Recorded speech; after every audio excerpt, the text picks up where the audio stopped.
थुंग थुंग गांव का एक गरीब बाजा वाला था। दिन भर वह गांव गांव घूमकर ढोलक बजाकर अपना गुजारा करता, पर कई कई दिन उसे एक आना भी नसीब नहीं होता था। इसलिए पेट की आग बुझाने के लिए कभी कभी उसे लोगों के झूठे बर्तन भी मांजने पड़ते, पर फिर भी उसे पैसे कम और गालियां ज्यादा मिलती थीं। एक रात भूख, बेइज्जती और तन्हाई से टूटकर वह एक सुनसान सड़क से जा रहा था। तभी उसे सड़क के किनारे एक वेंडिंग मशीन दिखी। देखते ही वह सोच में पड़ गया और मन ही मन सोचा, ये क्या बला है भाई। तभी उस मशीन में से एक आवाज आई, मुझे कोई भी चीज दो और बदले में जो सबसे जरूरी है वो लो। सुनते ही थुंग थुंग घबरा गया, क्योंकि उसने इससे पहले ऐसी चीज कभी नहीं देखी थी।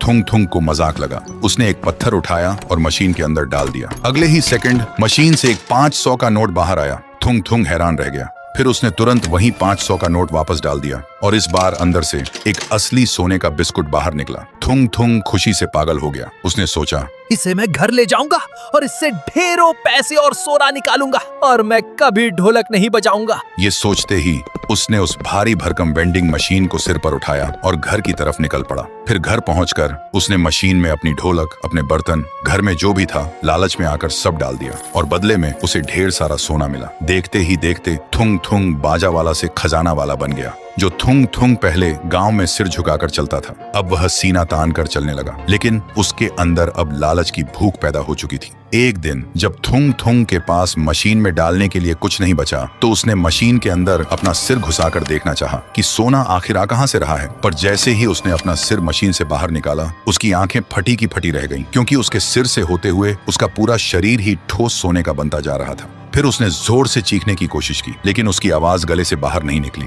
और अगले ही पल दम घुटकर मर गया। लेकिन तभी थुंग थुंग की अचानक आंख खुल गई और वह बुरी तरह हांफने लगा, क्योंकि ये सब एक सपना था। वह घबराकर अपनी बीवी के पास भागा और रोते हुए उसे जोर से गले लगा लिया। उसकी बीवी ने हैरानी से पूछा, क्या हुआ थुंग थुंग, सुबह सुबह इतना प्यार जता रहे हो? मच्छर ने जोर से काटा है क्या? पर थुंग थुंग कुछ नहीं बोला, बस बच्चों की तरह रोता रहा। उसी दिन शाम को जब थुंग थुंग घर से बाहर निकला, तो उसके पैरों तले जमीन खिसक गई, क्योंकि उसके आंगन में ठीक वही शैतानी वेंडिंग मशीन रखी थी।